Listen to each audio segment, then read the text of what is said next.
The parable of talents, as it's referred to, or the parable I read to you this morning, is one of those stories and parables I find most troubling and most perplexing. And that's saying a lot, because most of my reading of Jesus I find troubling and perplexing. But you all know the story. One master is going to go on a journey. He gives 5 talents to one slave, 2 to another, and they double those up. And he gives 1 talent, and that slave then buries that talent for fear of his harsh master.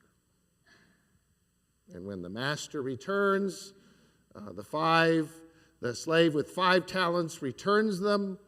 5 more, the same with 2, but then the one comes forward and says, I knew you to be a harsh master, one who reaps where you do not sow, one who gathers where you did not scatter seed.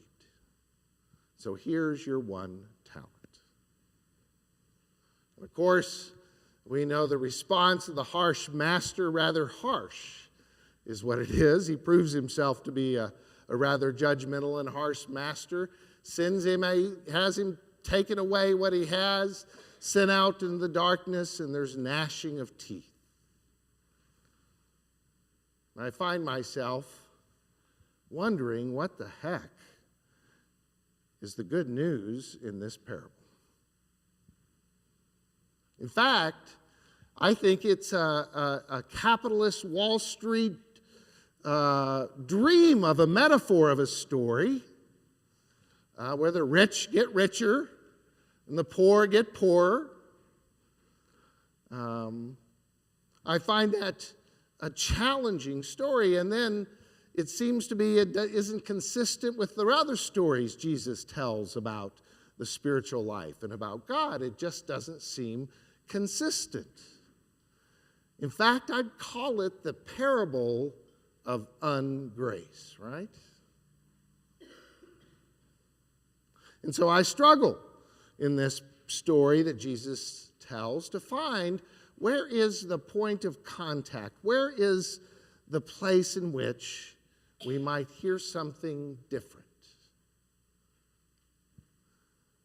And what struck me about this text is that the reason the slave hid his 1 talent, the reason why he buried it deep, is because he was afraid of his master.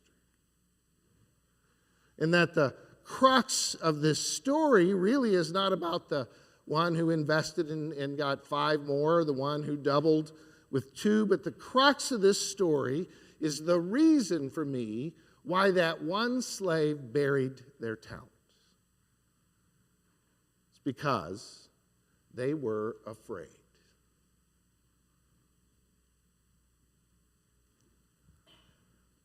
The problem is we live in a world in which many people preach about an angry God, right? The problem of an angry God is that we live lives shaped in fear and in guilt. The problem with an angry God is that our motivations are out of a sense of guilt or fear. The problem with an angry God that is often preached around us, that many people believe in, is that we often bury our own lives and our own talents for fear of being judged.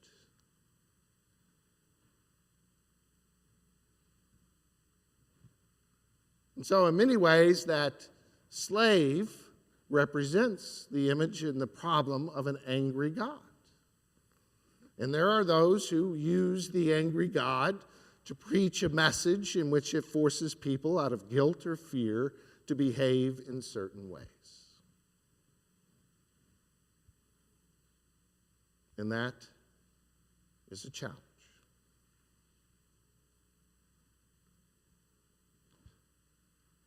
One of my favorite movies, it's a 2006 movie called Aquila and the Bee. Anybody here seen that movie? It's a great movie. It tells the story of Aquila Anderson, I think's her name. She's an 11-year-old. It's a fictional story, but it tells the story of Aquila, who's an 11-year-old middle school student living in south central Los Angeles. She lives in very poor circumstances and often in many ways hides herself. She's a bright, shy little girl, but she discovers this talent she has, which is she can be a good speller. And as the movie unfolds, she discovers this talent and begins to embrace it through the help of mentors and teachers and even her community, who begin to sustain her as she becomes involved in the National Scripps spelling bee. And one mentor in particular quotes a poem to her by Marianne Williamson, and maybe that in many ways is part of what motivated her. The poem goes, "Our deepest fear is not that we are inadequate." That's not our deepest fear. Our deepest fear is that we are powerful beyond measure. We ask ourselves, who am I to be brilliant, gorgeous, talented, fabulous? Actually, who are you not to be? Who are you not to be powerful beyond measure? And I think this was the mistake of that slave. Instead of living in fear of an angry God, he couldn't believe in a master who would empower him to be the most powerful and brilliant he could be. That in many ways, what motivated his behavior was the fear of a judgmental God, when in fact is a God of giver of grace that empowers us to live lives that change the world.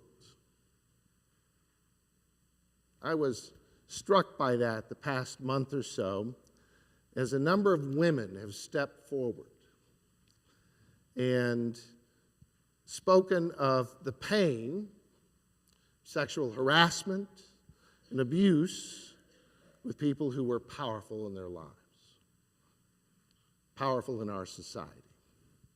And what I was struck by was that they had the courage to claim their own voice, the courage and power to say no to what had been happening around them.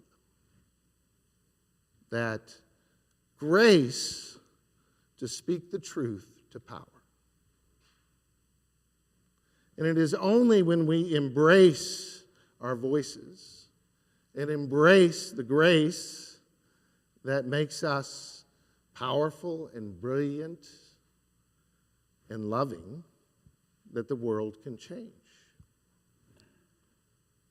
Change only happens not out of fear, but out of a capacity to claim and risk ourselves so that the world may change.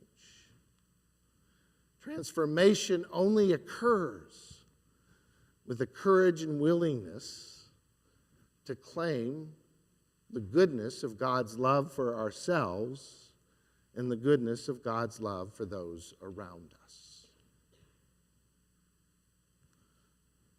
The problem of an angry, judgmental God is it does not empower us or empower those around us. I admired their courage to speak the truth even as others attack them. They were powerful and brilliant. And I see that as our own call these days to not only claim our voices,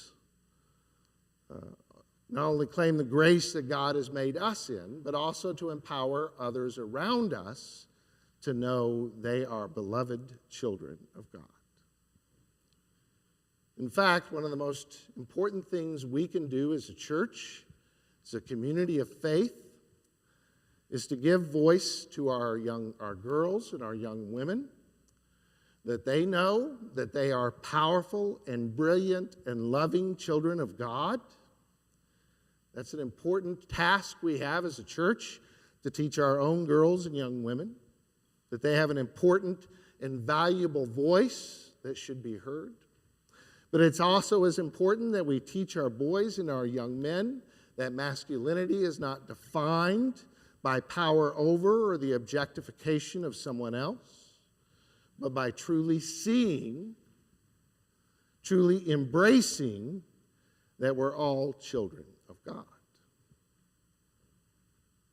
Now, it may not seem like much. It may seem silly in some people's eyes, but the truth is that makes a difference in the world, an important difference.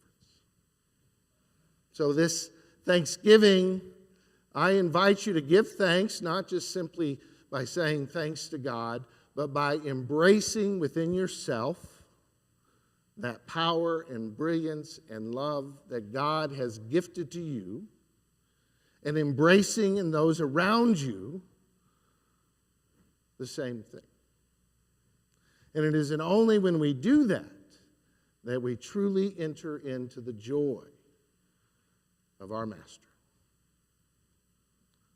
To God be the glory this day and forevermore. Amen.